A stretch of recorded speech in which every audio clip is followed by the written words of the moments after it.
বন্ধুরা, আপনারা কি জানেন গ্রিন পটেটো মানে সবুজ গোল আলু যদি আপনি বেশি পরিমাণে খান সেক্ষেত্রে আপনার শরীরে কিন্তু বিভিন্ন রকমের বিষক্রিয়া হয়ে আপনি মারা যেতে পারেন। এবং স্টাডিতে এও দেখা গিয়েছে যদি একটি প্রাপ্তবয়স্ক মানুষ এই গ্রিন পটেটো 450 গ্রামের বেশি খেয়ে থাকে সেক্ষেত্রে তার শরীরে এমন ধরনের বিষক্রিয়া হতে পারে যার জন্য সে কিন্তু মৃত্যুবরণ করতে পারে। তো হ্যাঁ, আপনি ঠিকই শুনছেন। আজ আমরা এই ভিডিওটির মধ্যে এমনই 5টি খাবার নিয়ে আলোচনা করব যে 5টি খাবার আপনি অসাবধানতাবশত বেশি পরিমাণে খেয়ে থাকেন এবং না জেনে বুঝে যদি আপনি কন্টিনিউয়াসলি একই রকমভাবে নিয়ে থাকেন সেক্ষেত্রে আপনার শরীরে বিভিন্ন রকম বিষক্রিয়া হওয়া থেকে শুরু করে আপনার শরীরে কিন্তু বিভিন্ন রকম ক্ষতি করতেই পারে। এর পাশাপাশি এই সমস্ত খাবারগুলি যদি আপনি না জেনে বুঝে বেশি পরিমাণে নিয়ে ফেলেন সেক্ষেত্রে কিন্তু আপনার মৃত্যু পর্যন্ত হতে পারে। তো চলুন বেশি দেরি না করে আজ আমরা এই ভিডিওটি শুরু করি এবং এক এক করে এই 5টি খাবার সম্বন্ধে আমরা জেনে নেব যে 5টি খাবার অসাবধানতাবশত এবং না জেনে বুঝে যদি আপনি বেশি পরিমাণে খেয়ে ফেলেন এবং প্রপার নিয়ম না মেনে যদি আপনি বেশি পরিমাণে খান সেক্ষেত্রে কিন্তু আপনার বিভিন্ন রকমের বিষক্রিয়া হতে পারে। তো চলুন ভিডিওটি শুরু করা যাক। তো সবচেয়ে প্রথমে যে খাবারটি আমরা রেখেছি সেটি হলো গ্রিন পটেটো মানে সবুজ আলু। বন্ধুরা, আপনারা যখন বাজার করতে যাবেন দেখবেন বাজারের আলুর ঝুড়িতে দু রকমের আলু থাকে। এক রকমের আলু নর্মাল কালারের হয় এবং অপর একটি আলু দেখবেন হয় সেটি পুরোটাই সবুজ, না হলে তার একটি অংশ সবুজ। তো এই আলু নিয়েই কিন্তু আজকে আমরা কথা বলছি। তো এই আলুর মধ্যে আপনি কিন্তু দু রকমের প্রপার্টিস পাবেন। একটি হয়ে থাকে ক্লোরোফিল, যেটির উপস্থিতিতে এই আলুটি কিন্তু এই সবুজ টাইপের বর্ণ ধারণ করেছে। ক্লোরোফিল তো এক প্রকার নন হার্মফুল প্রোডাক্ট, মানে এর মধ্যে কিন্তু কোনো রকমের হার্মফুল কিছু নেই, এটি আপনি খেতেই পারেন। কিন্তু অপরদিকে যে সোলিনিস থাকে এটি কিন্তু আপনার জন্য হেভি পরিমাণে ডেঞ্জারাস। তো এটি কিন্তু একটি নিউরোটক্সিক, মানে যেটি কিন্তু মূলত একটি বিষের কাজ করছে। তো এটি যদি আপনি খুব বেশি পরিমাণে কনজিউম করেন তার জন্য কিন্তু আপনার বিভিন্ন পরিমাণে সাইড ইফেক্ট আপনার শরীরের মধ্যে দেখা দিতে পারে, যেমন হেডেক হওয়া মানে মাথার যন্ত্রণা, ভমিটিং মানে বমি হওয়া, এছাড়াও ইন্টারনাল ব্লিডিং, এর পাশাপাশি প্যারালিসিস এবং এক্সট্রিম কেসে কোমায়ও পেশেন্ট চলে যেতে পারে এবং ডেথ পর্যন্ত তার হতেই পারে। তো আপনি যদি রান্না করার জন্য আলু নিচ্ছেন তাহলে কিন্তু অতি অবশ্যই আপনার এটি খেয়াল রাখতে হবে যে আপনি যে আলুগুলি বাছাই করছেন তার মধ্যে যেন এই ধরনের গ্রিন পটেটো না হয়ে থাকে। যদি আপনি গ্রিন পটেটো পান সেটিকে আপনি সেফ জায়গায় ফেলে দেবেন এবং অপরদিকে আপনি হয়তো এমন আলু বাজার থেকে কিনে এনেছেন যার একটি পোর্শন এরকম গ্রিন আপনি দেখতে পাচ্ছেন কিন্তু অপর পোর্শনটি ভালো, সেক্ষেত্রে আপনি এই যে গ্রিন পোর্শন এটি কিন্তু কেটে বাদ দিতে পারেন। কারণ এটি আপনি কখনোই ভাববেন না যে এই একটি সাইড আপনি কেটে বাদ দিচ্ছেন মানে পুরো আলুটাই টক্সিক, সেটি কিন্তু না। আপনি গ্রিন সাইডটা কেটে বাদ দিয়ে বাদ বাকি আলুটা কিন্তু আপনি ব্যবহার করতে পারেন। তো একটি স্টাডিতে পাওয়া গিয়েছে যদি একটি মানুষ 450 গ্রাম ফুল গ্রিন পটেটো যদি খেয়ে থাকে, মানে পুরো এই ধরনের সোলিনিস যে যুক্ত আলু সেটি যদি খেয়ে থাকে তাহলে একটি অ্যাডাল্টের ডেথ পর্যন্ত কিন্তু হতেই পারে। সেই জন্য এই ধরনের গ্রিন পটেটো থেকে আপনি অতি অবশ্যই সাবধান থাকবেন এবং দ্বিতীয়বার যখন আপনি বাজারে যাবেন আমাদের কথা কিন্তু অতি অবশ্যই মনে রাখবেন। দ্বিতীয় যে টক্সিক খাবার নিয়ে কথা বলবো সেটি হলো জায়ফল বা নাটমেগ। তো এই নাটমেগ মানে জায়ফল এমনই একটি জিনিস, এটি কিন্তু আমাদের ইন্ডিয়ায় বিভিন্ন খাবার তৈরির ক্ষেত্রে কিন্তু আমরা বেশি পরিমাণে ব্যবহার করে থাকি। যেমন বেশি পরিমাণে গরম মশলার মধ্যে কিন্তু এটি খুব পরিমাণে ইউজ হয়ে থাকে। তো এই জায়ফলের মধ্যে একটি অ্যাক্টিভ কম্পাউন্ড থেকে থাকে যাকে বলা হয় মাইরেস্টিসিন। তো এই যে মাইরেস্টিসিন এটি যখন আমাদের শরীরে অ্যাবজর্ব হয়ে ব্রেকডাউন হয় তখন কিন্তু এটি এমন একটি কম্পাউন্ড তৈরি করে থাকে যেটি কিন্তু আমাদের শরীরের জন্য একটি টক্সিক উপাদান হিসেবে কাজ করে থাকে। তো এটি যদি আমাদের শরীরে কোনোভাবে ওভারডোজ হয়ে যায় মানে বেশি পরিমাণে আমাদের শরীরের মধ্যে চলে আসে সেক্ষেত্রে বিভিন্ন রকম সমস্যা তৈরি করতে পারে, যেরকম হেডেক, ডিজিনেস কিংবা মাথা ঘোরা। এর পাশাপাশি পেশেন্ট বমিও করতে পারে বেশি পরিমাণে, এই ধরনের সমস্যা কিন্তু ক্রিয়েট করতে পারে। এর পাশাপাশি পেশেন্টের মধ্যে কিন্তু হ্যালুসিনেশনের সমস্যাও দেখা গিয়েছে, মানে পেশেন্ট বুঝতেই পারবে না তার মধ্যে কী সমস্যা হচ্ছে, মানে সে মনে করবে যে সে হাওয়ায় উঠছে কিংবা শূন্যে ভেসে বেড়াচ্ছে, এই ধরনের ফিলিংস কিন্তু তার মধ্যে চলে আসবে। তো এই ধরনের সমস্যাকেই কিন্তু মূলত হ্যালুসিনেশন বলা হয়ে থাকে। সেই জন্য যখন আপনি জায়ফলের কোনো কিছু সেবন করবেন সেটি পাউডার ফর্মে হোক কিংবা যে কোনো ফর্মেই হোক, সেটি মশলা ফর্মেও হতে পারে, এর যে রিকমেন্ডেড ডোজ সেই হিসাবে কিন্তু আপনি নেবেন, তার বেশি কিন্তু কোনোভাবেই সেবন করবেন না। এর পাশাপাশি বিভিন্ন ঘরোয়া উপকরণের মধ্যেও কিন্তু এই নাটমেগ মানে জায়ফল কিন্তু ইউজ করা হয় এবং আয়ুর্বেদ শাস্ত্রেও কিন্তু এই জায়ফলের বিভিন্ন রকম ব্যবহার আছে। তো সেইভাবেও যদি আপনি ইউজ করেন কিংবা ঘরোয়া যে রেমেডি থাকে তার মধ্যে যদি আপনি ইউজ করেন, এর যে রিকমেন্ডেশন ডোজ তার উপরে কিন্তু আপনি কখনোই নেবেন না। বন্ধুরা, এরপরে যে টক্সিক খাবার নিয়ে আমরা কথা বলবো সেটি হলো বিটার আমন্ড মানে সবুজ আমন্ড বাদাম। বন্ধুরা, মার্কেটে দু রকমের আমন্ড বাদাম কিন্তু কিনতে পাবেন। একটি হলো সুইট আমন্ড, যেটিকে কিন্তু অনেকটা ব্রাউন কালার মানে লাল লাল কালারের আপনি দেখতে পাবেন, এবং অপরটি হলো বিটার আমন্ড, যেটিকে দেখতে কিন্তু এরকম মানে এটিকে কাঁচা দেখতে, মানে এটি কিন্তু কাঁচা হয়ে থাকে। তো বন্ধুরা, বেশিরভাগ আমরা গ্রোসারি স্টোরে যে আমন্ড বাদাম পেয়ে থাকি এটি কিন্তু সুইটস আমন্ড।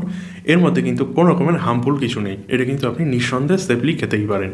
তো কোনো কোনো ক্ষেত্রে এমনও দেখা গিয়েছে এই সুইটস আমন্ডসের সঙ্গে বিটার আমন্ডও কিন্তু মিশিয়ে যায় কোনো কারণবশত, এবং এই যে সবুজ আমন্ড এটা কিন্তু আমাদের শরীরের পক্ষে টক্সিক।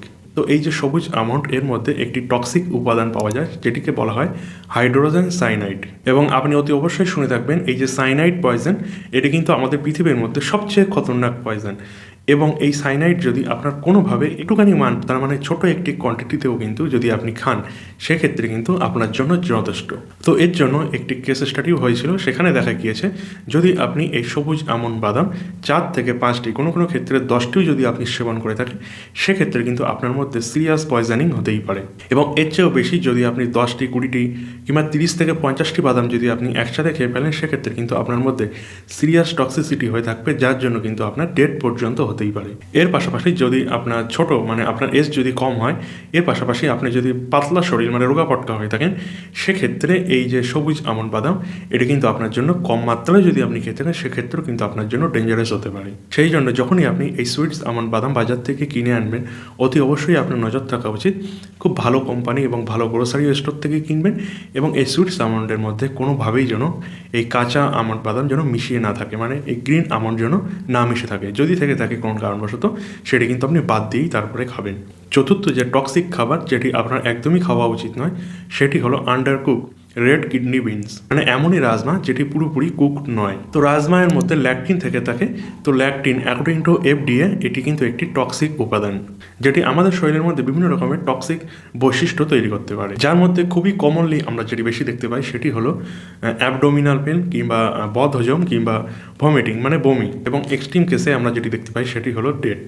তো রাজমার মধ্যে যে ল্যাকটিন থেকে থাকে এটি কিন্তু এক প্রকার সাবস্টেন্স, মানে এটি যদি আপনি খুব ভালোভাবে কুক করেন মানে খুব ভালোভাবে যদি রান্না করেন সেক্ষেত্রে কিন্তু এটি পুরোপুরি ধ্বংস হয়ে যায়, মানে এটি কিন্তু আপনার খাবারের মধ্যে বেঁচেই থাকে না। সেই জন্য আপনি যখনই রাজমা রান্না করবেন সেটি কিন্তু খুব ভালোভাবে কুক করবেন, এবং যদি আপনি খুব ভালোভাবে এটি রান্না করে খান সেক্ষেত্রে কিন্তু কোনো রকমের ক্ষতি আপনার শরীরের মধ্যে হবে না। তো যদি আপনি রাজমা খাচ্ছেন সেটি হাফ বয়েল কিংবা পুরোপুরি কুকড নয় মানে পুরোপুরি সিদ্ধ নয়, তাহলে কিন্তু এই ধরনের বিভিন্ন রকমের ফুড পয়জনিং আপনার মধ্যে কিন্তু হতে পারে। তো একটি স্টাডিতে দেখা গিয়েছে যদি আপনি কাঁচা 5 থেকে 6 দানা রাজমা যদি আপনি খান সেক্ষেত্রে কিন্তু আপনার শরীরের মধ্যে সিরিয়াস পয়জনিং হতে পারে। এর পাশাপাশি খুব সিরিয়াস টক্সিসিটি কিন্তু আপনার শরীরের মধ্যে হতে পারে। তো সেই জন্য আপনার সবসময় মনে রাখতে হবে এই রাজমা যখনই আপনি রান্না করবেন অতি অবশ্যই রান্নার আগে 1 থেকে 2 ঘন্টা অতি অবশ্যই আপনি এই রাজমাটাকে ভিজিয়ে রাখবেন।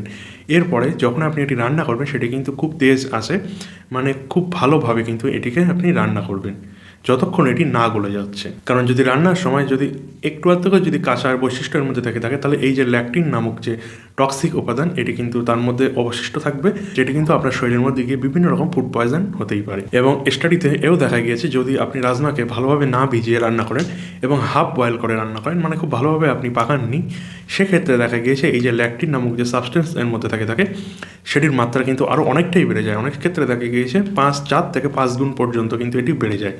সেই জন্য অতি অবশ্যই যখন আপনি রাজমা রান্না করবেন খুব ভালোভাবে কিন্তু কুক করবেন। বন্ধুরা, এবার আমরা জানবো 5 নম্বর এবং সবচেয়ে লাস্ট যে প্রোডাক্টটি সেটি হলো ব্রাউন রাইস। তো হ্যাঁ, ব্রাউন রাইস এটি শোনার পর হয়তো আপনার একটি অন্যরকম অনুভূতি হবে, কারণ ব্রাউন রাইস জানি আমরা খুবই হেলদি হয়ে থাকে এবং এটিও মনে করা হয়ে থাকে যে ব্রাউন রাইস খুবই স্বাস্থ্যকর এবং এটি কিন্তু আমাদের প্রত্যেকদিন নেওয়া চাই। তো হ্যাঁ, ঠিকই ব্রাউন রাইস আমাদের জন্য খুবই হেলদি, কিন্তু হ্যাঁ এটি যদি আপনি সঠিকভাবে নেন তাহলে, যদি আপনি ভুলভালভাবে নেন সেক্ষেত্রে কিন্তু এই ব্রাউন রাইস আপনার শরীরের জন্য একটি টক্সিক হতে পারে। তো এটি কিভাবে আমাদের জন্য টক্সিক হয়ে থাকে সেটি আমরা প্রথমে জেনে নেব। দেখুন বন্ধুরা, এই ব্রাউন রাইসের মধ্যে আর্সেনিক নামক এক প্রকার কম্পাউন্ড পাওয়া যায়। তো এই যে আর্সেনিক এটি কিন্তু আমাদের জন্য খুবই ডেডলি কম্বিনেশন এবং এটি কিন্তু কার্সিনোজেনিক হয়ে থাকে, মানে এটি কিন্তু আমাদের শরীরের মধ্যে ক্যান্সার প্রডিউস করতে পারে। তো সর্বপ্রথম আমরা জানবো এই যে আর্সেনিক এটি চালের মধ্যে কিভাবেই বা আসলো। তো যখন এই চাল তৈরি হয় মানে যখন চাষ করা হয় তখন কিন্তু চাষিরা বিভিন্ন প্রকার ফার্টিলাইজার কিন্তু খেতে ইউজ করে থাকে, মানে জমিতে ইউজ করে থাকে, এবং বিভিন্ন রকমের কিন্তু কীটনাশক এর মধ্যে দিয়ে থাকে। এবং এই যে সমস্ত পয়জন এবং ফার্টিলাইজার এর মধ্যে দেওয়া হয়, এর মধ্যে কিন্তু আর্সেনিক খুব বেশি মাত্রায় থেকে থাকে। এবং চালের মধ্যে এক প্রকার বৈশিষ্ট্য থেকে থাকে, সেটি হলো এ কিন্তু মাটি থেকে বেশি পরিমাণে আর্সেনিককে অ্যাবজর্ব করে থাকে। তো আমরা যেসব সবজিগুলি খাচ্ছি এবং যাই খাচ্ছি সব কিছুতেই তো ফার্টিলাইজার ইউজ হচ্ছে, কিন্তু চালের মধ্যে একটি নির্দিষ্ট পরিমাণের বৈশিষ্ট্য থাকে, যার জন্য এই আর্সেনিককে কিন্তু মাটি থেকে বেশি পরিমাণে অ্যাবজর্ব করে সে নিজের মধ্যে স্টোর করছে। এবং এই কারণের জন্যই চালের মধ্যে যে আর্সেনিকের কনসেন্ট্রেশন সেটা কিন্তু অনেকটাই বেড়ে যাচ্ছে। তো আর্সেনিকের একটি বৈশিষ্ট্য হলো এটি যদি আপনি প্রতিদিন অল্প অল্প পরিমাণেও খান, এটা কিন্তু আমাদের শরীরের মধ্যে গিয়ে অ্যাকুমুলেশন হয়, মানে আস্তে আস্তে জমা হচ্ছে। এবং আস্তে আস্তে যখন এটি আমাদের শরীরের মধ্যে অনেকটা বেশি মাত্রায় জমা হয়ে যাবে, তারপরে কিন্তু আমাদের শরীরের মধ্যে বিভিন্ন রকম টক্সিসিটি তৈরি করতে থাকে, এবং এর জন্যই কিন্তু আমাদের শরীরের মধ্যে ক্যান্সার ডেভেলপমেন্ট হতে পারে। তো ব্রাউন রাইসের মধ্যে হোয়াইট রাইসের তুলনায় আর্সেনিকের কনসেন্ট্রেশন কিন্তু বেশি হয়ে থাকে।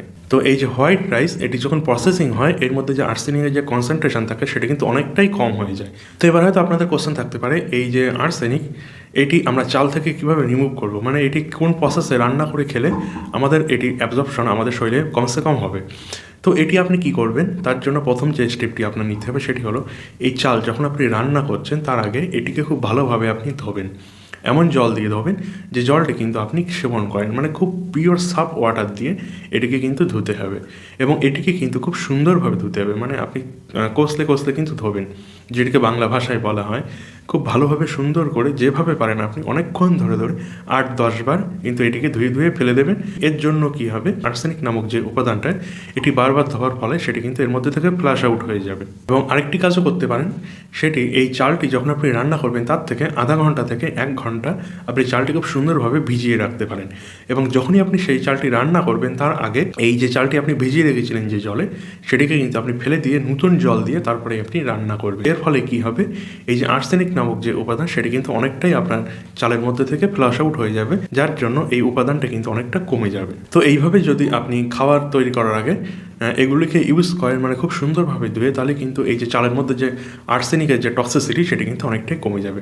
এবং ইনফ্যাক্ট আমাদের ইন্ডিয়ায় আমরা যেভাবে রান্না করি তার আগে কিন্তু অতি অবশ্যই আমরা চালকে খুব সুন্দরভাবে ধুয়ে নিই, যার জন্য এটি কিন্তু আমাদের শরীরে খুব কমই ইফেক্ট করে থাকে। আশা করছি আমাদের ভিডিওটি আপনাদের ভালো লেগেছে এবং আমাদের এই ভিডিওটির মাধ্যমে আপনি নতুন কিছু না কিছু অন্তত জেনেছেন। তো যদি ভিডিওটি ভালো লেগে থাকে অতি অবশ্যই আমাদের চ্যানেলটি সাবস্ক্রাইব করবেন, পাশে থাকা বেল আইকনটি অন করবেন, এবং আপনি আপনার মূল্যবান বক্তব্য আমাদের কমেন্ট সেকশনে জানাবেন। ভালো থাকবেন, সুস্থ থাকবেন, দেখা হবে আবার এই টাইপের কোনো হেলথ টিপসের ভিডিওতে। ভিডিওটি দেখার জন্য ধন্যবাদ।